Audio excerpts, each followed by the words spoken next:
Well, good afternoon, everyone. Let me start by thanking Prime Minister Sansai, Prime Minister Salamsai for their very warm hospitality and also for the terrific organization of ASEAN with Laos in the lead over the past year. But let me also start more parochially with saying that, of course, our attention, our focus, our hearts are also with the many Americans across southeastern United States who've been affected by first Hurricane Helene and Hurricane Milton. Many people in the region still recovering here from the typhoon last month, and we're thinking about them as well. But I think it only underscores our common humanity. We have so many people in this region who've been affected by the typhoon, so many people back home affected by the hurricanes, and there were many mutual expressions of sympathy and support between us today. I've now taken 20 trips to the Indo-Pacific in this job, and I've gone to 8 of the 10 ASEAN countries. I'm here in Laos because, as President Biden often says, so much of our future will be written in the Indo-Pacific. Recognizing that reality, almost 3 years ago now, the United States set out an ambitious strategy to advance a shared vision for a free, open, prosperous, connected, secure, and resilient Indo-Pacific region. Today, because of a lot of diplomacy over these last 3.5 years, the United States and our Indo-Pacific partners are closer and more aligned than ever, and that's certainly the case with ASEAN. In 2022, President Biden pledged what he called a new era in US-ASEAN relations.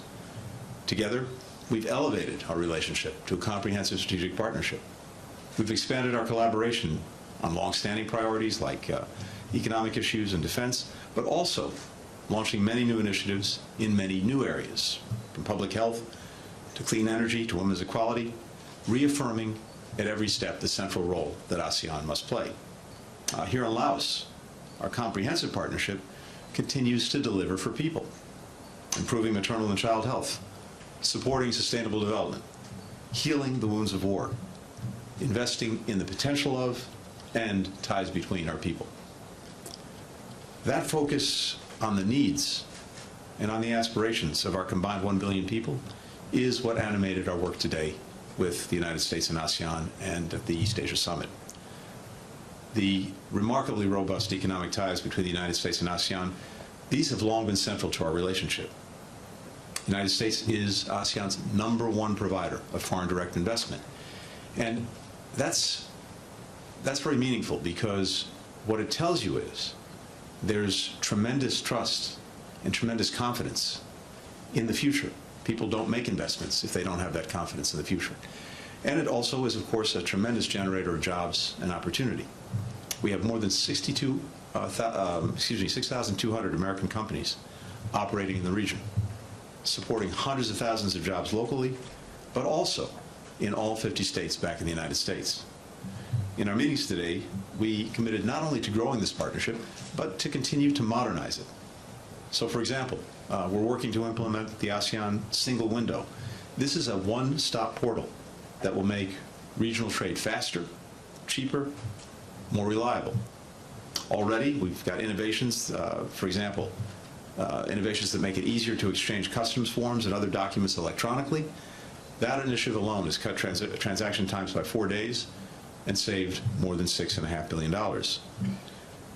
With the ASEAN digital economy projected to top $2 trillion by 2030, we're equipping professionals, we're equipping students in the region with the skills that they need to succeed in this 21st century economy.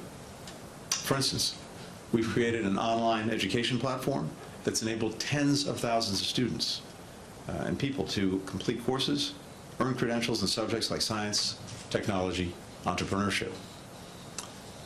Recognizing the power of artificial intelligence to accelerate progress on the Sustainable Development Goals, ending poverty, eradicating hunger, bringing health care to more people, we've adopted today a US-ASEAN leader statement on AI so that our countries together can help shape the development, the use, the governance of safe, secure, and trustworthy artificial intelligence.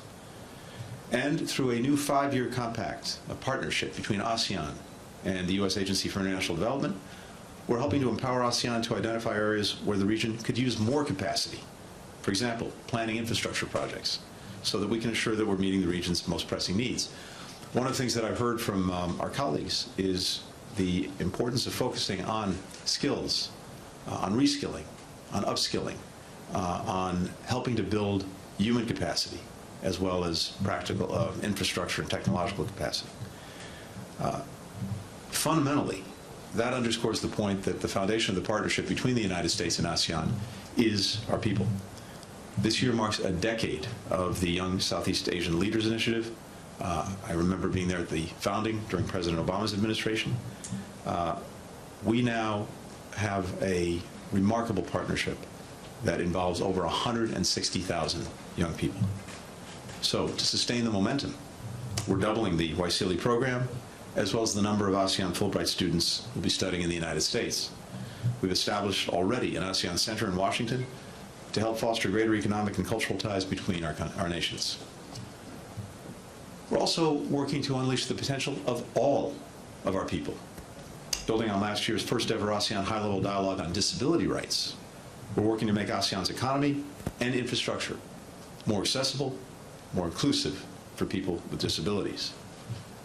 All of these investments in our economies, in our health systems, in our infrastructure, in climate, in people, all of these investments are good for people in ASEAN countries and for Americans back home, creating jobs, powering innovation, addressing challenges that we can only effectively meet when we're working together.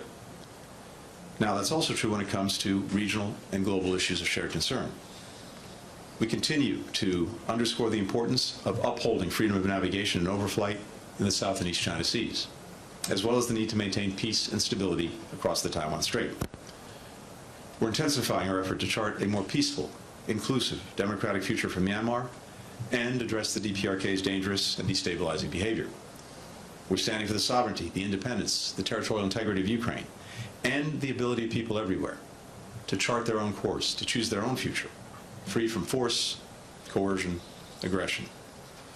We also discussed the conflict in the Middle East. This week marked 1 year since the horrific October 7th attack on Israel, where, among other things, citizens of ASEAN nations were among the hundreds brutally killed or captured by Hamas, including 6 Thai citizens who remain hostages to this day. We continue to engage intensely to prevent broader conflict in the region, to bring all the hostages home, to get assistance to Gazans so desperately need it and end the conflict, to reach a diplomatic solution in Lebanon, to support Israel's right to defend itself against Iran and its terrorist proxies, to find a path to halt the cycle of violence and move toward a more integrated and prosperous Middle East. I'd also note that even as the United States and our Indo-Pacific partners have drawn closer together these past 3.5 years, we've also worked to deepen the connections between partners in this region and partners around the globe, particularly in Europe. ASEAN and the EU held their first ever summit in 2022, and they've expanded cooperation on everything from cybersecurity to counterterrorism to climate change, reinforcing our own efforts in these areas. This increasing collaboration across regions reflects the fact that our fates are intertwined.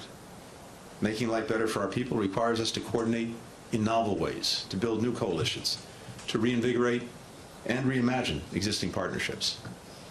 Today's meeting again showed the power and possibility of those partnerships, and I'm grateful to all of our ASEAN friends for their continued efforts to advance a common vision for the region and for our shared future. Thank you. We will take 4 questions. We'll start with Alex Eliev from Tehran News.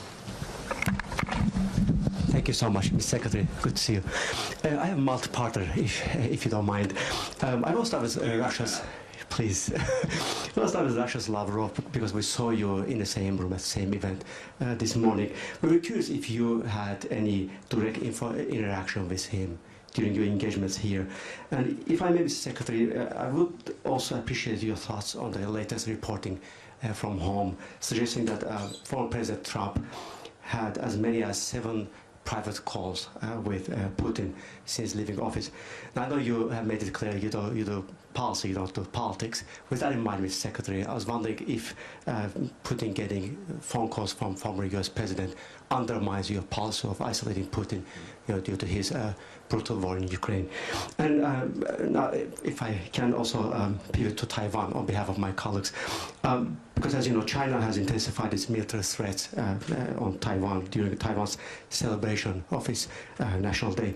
What is the U.S. message, Mr. Secretary, to China ahead of the expected talks between the leaders of two countries? Should the routine political event, you think, could be as a pretext for China's increasing military activities near Taiwan? And how important is it, in your opinion, for China to maintain the status quo of the Taiwan Strait as an international waterway? Thanks so much, Mr. Secretary. Thank you. With regard to Minister Lavrov, no, we didn't speak directly, but I was in the room when he made his intervention on behalf of Russia. He was in the room when I made my intervention on behalf of the United States. So I think it's safe to say that we heard each other. I didn't hear anything new, unfortunately, about the ongoing Russian aggression against Ukraine. I think country after country in the room, without speaking for them, made clear that this aggression needs to end.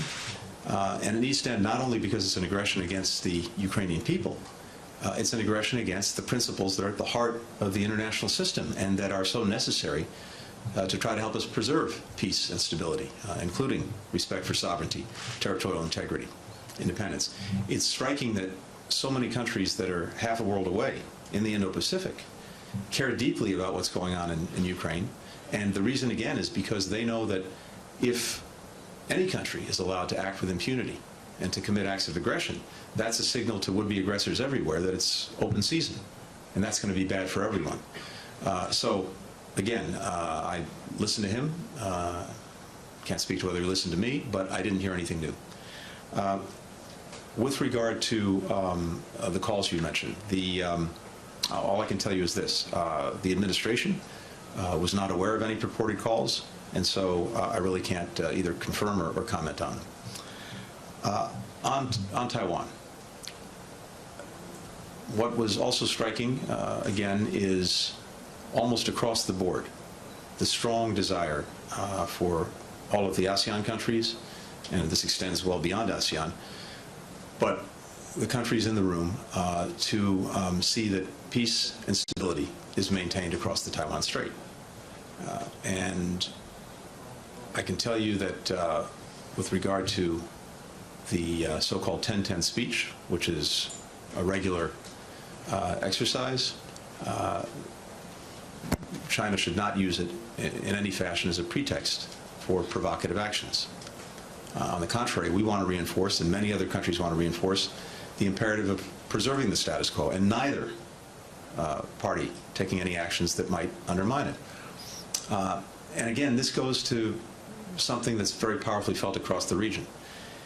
It goes to the importance of preserving peace and stability in general, but it also goes to something that I think affects the lives, the livelihoods, and the future of every country in the region, and arguably every country in the world. 50% of commercial container traffic goes through the Taiwan Strait every day. More than 70% of the high-end semiconductors that the world needs are produced on Taiwan. So there's a strong interest around the world on maintaining peace and stability, preserving the status quo, avoiding any kind of conflict that could disrupt things that are so essential to the global economy. We'll next go to Suk Shah Khan from Vientiane Times.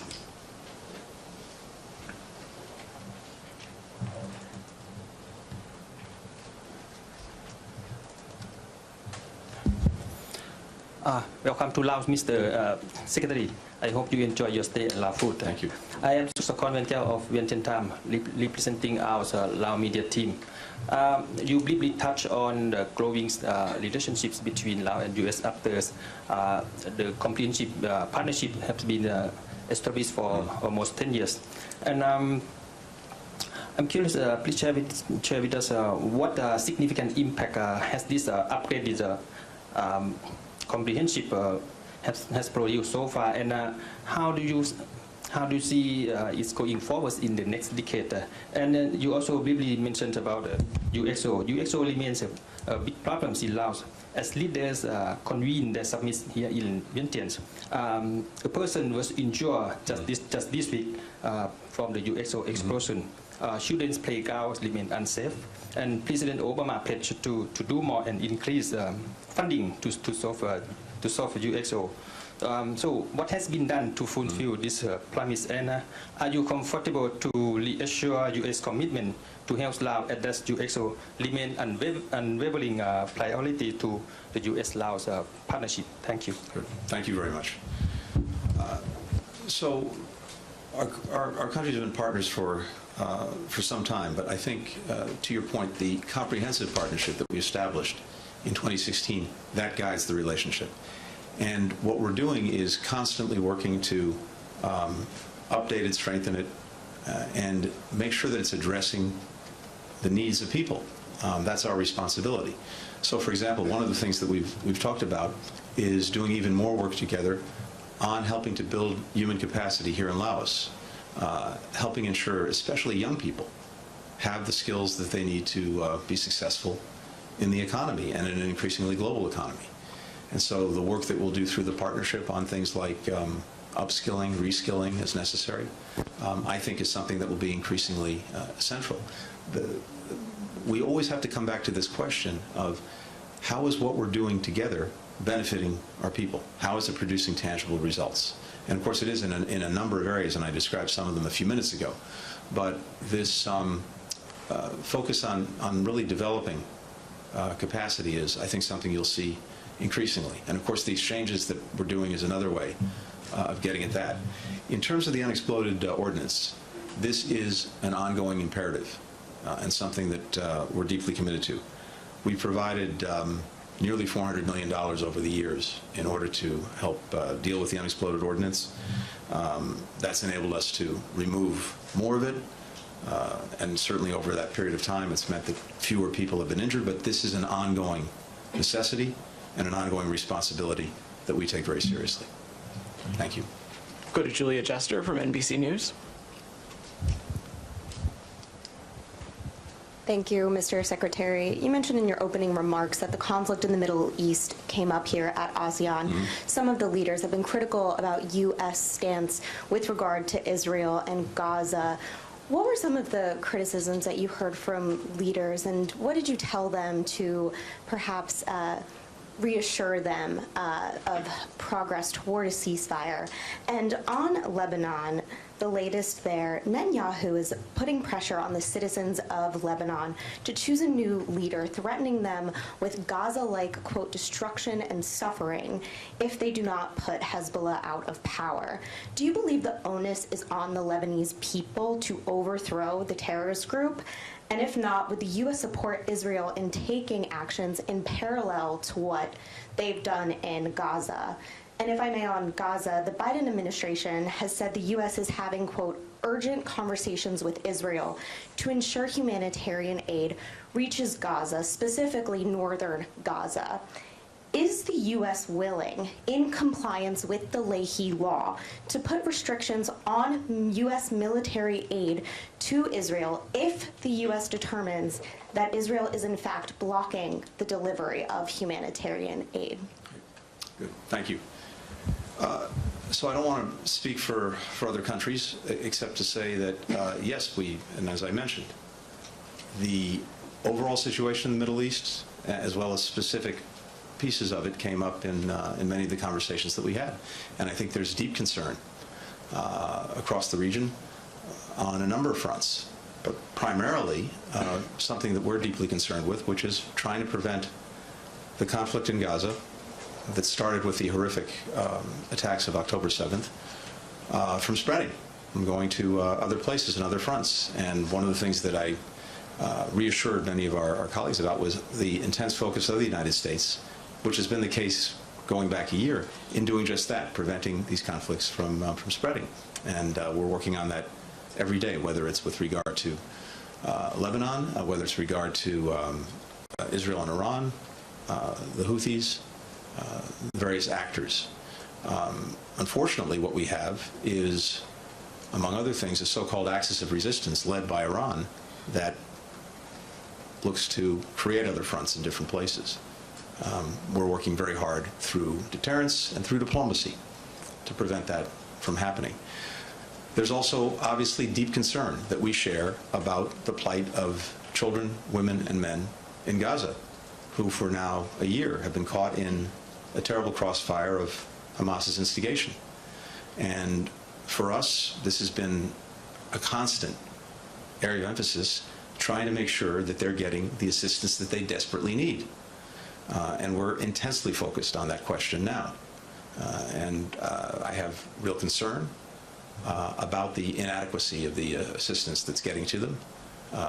This is particularly true in the north, but not exclusively in the north. So we've been very directly engaged with Israel on the imperative of addressing the humanitarian needs of people in Gaza. And when it comes to the law, I'll simply repeat what I've said all along. We will apply the law. I have a continuous obligation to ensure that assistance we're providing is done in accordance with the law, whether it's the Leahy law, whether it's international humanitarian law, whether it's other things that we're responsible for. And I've also made clear, and we've made clear that that's an ongoing responsibility and one that I take very seriously.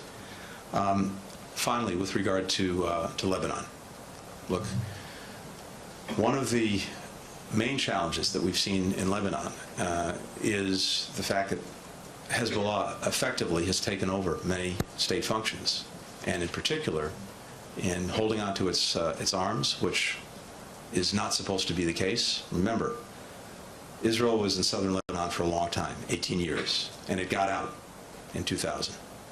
And part of getting Israel out of Lebanon were important understandings that are in UN Security Council resolutions 1701, 1559, that, among other things, would make sure that forces are not up at the border between the country, certainly not irregular forces like Hezbollah, and non-state actors are supposed to be disarmed. Well, that didn't happen. And Hezbollah has posed an ongoing threat to Israel ever since. When the horror of October 7th happened, the next day, Hezbollah joined in, trying to create another front. In the process, the rockets and other munitions that they were launching into northern Israel forced people to flee from their homes. And some 70,000 Israelis have had to leave their homes. Similarly, in southern Lebanon, because Israel responded to these attacks from Hezbollah, you have many people who had to leave their homes. This is well before the last few weeks. This is what happened over the last year. And we all have a strong interest in trying to help create an environment in which people can go back to their homes and live there safely and securely, and kids can go back to school. So Israel has a clear and very legitimate interest in doing that. The people of Lebanon want the same thing. We believe that the best way to get there is through a diplomatic understanding, one that we've been working on for some time and one that we're extremely focused on right now. Now, Israel has a right to defend itself against terror attacks coming from Hezbollah, from Hamas, from anyone else. But it's also vitally important that in doing that, they focus on making sure that civilians are protected and, again, are not being caught in a terrible crossfire. So that's another area of concern. When it comes to Lebanon's future, this is for the Lebanese people to decide, not for anyone else, not for any outside actor, whether it's the United States, Israel, or any of the many actors in the region. But it's clear that the people of Lebanon have an interest, a strong interest, in the state asserting itself and taking responsibility for the country and its future. The presidency has been vacant for 2 years now, and for the Lebanese people, having a head of state would be very important. But that's for the Lebanese to decide, and no one else. We've been engaged in conversations. I've been engaged in conversations with countries throughout the region, and with the Lebanese themselves. And what I'm getting from these conversations is a strong desire, not only on the part of many countries that are concerned about Lebanon, but especially the Lebanese themselves, to actually see the state stand up, assert itself, take responsibility for the lives of its citizens. And again, one way to do that would be by resolving the issue of a vacant presidency. But there are a number of other things that I know the Lebanese are focused on that can make a real difference. But it's fun. It's up to them. It's their country. It's their future. The United States, many other countries want to help. We provided almost $160 million in additional humanitarian assistance to try to help the many displaced people. And many of the displaced are from the Shia community. We want to make sure that their needs are addressed. Similarly, we've long been a supporter of the one institution that unites pretty much every Lebanese, and that's the Lebanese Armed Forces, and many other countries as well. So I think there are a number of things that others can do to support the Lebanese state, standing up and taking responsibility for the people and for the future of the country. But the fundamental decisions about how that gets done, those decisions belong to the Lebanese people. Final question. I'm sorry, what was the... Would the U.S. support Israel if Netanyahu followed through on that threat that the Lebanese people would face death and destruction like Gaza? I'm not going to get into hypotheticals. I can just say we're focused on resolving the border situation diplomatically and supporting whatever the Lebanese choose to do in terms of the state asserting its responsibilities. Final question, Tantem May from the Straits Times.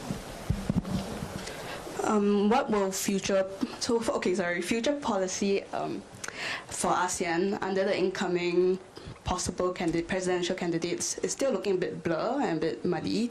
So I was wondering, for ASEAN, what can we expect, for US-ASEAN relations to look like in January?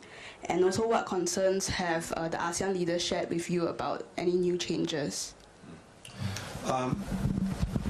Look, I can't, as many of you know, as I like to say, I don't do politics, I do policy. So all I can really speak to is the policies of the United States and how we're pursuing those policies now. Any speculation about the future is just that, speculation, except for this. I think there's a profound understanding in the United States that, as I said, and as President Biden has said, our future is in the Indo-Pacific. We're a Pacific power ourselves, but as we look at the part of the world where there's such extraordinary growth, extraordinary energy, extraordinary innovation, it's in the Indo-Pacific.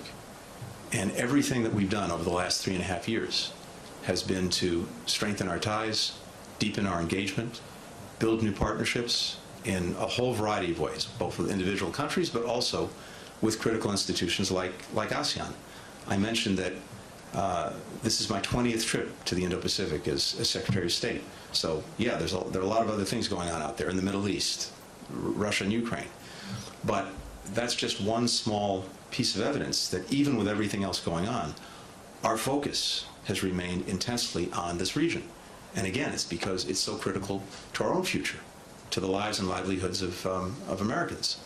So given that, it's my belief that that basic approach will continue, irrespective of who's president, because it's so manifestly in our interests. And I think there's strong support in Congress for our engagement in the region across parties and across both houses of Congress, and I don't see that changing. So as long as we remain resolutely focused on the interests of our people, those interests bring us, call on us to continue to do even more, not just with ASEAN and the countries that make up ASEAN, but throughout the Indo-Pacific. And I really strongly believe that that's a matter of bipartisan consensus and something that's not going to change. Thanks, everybody. Thank you.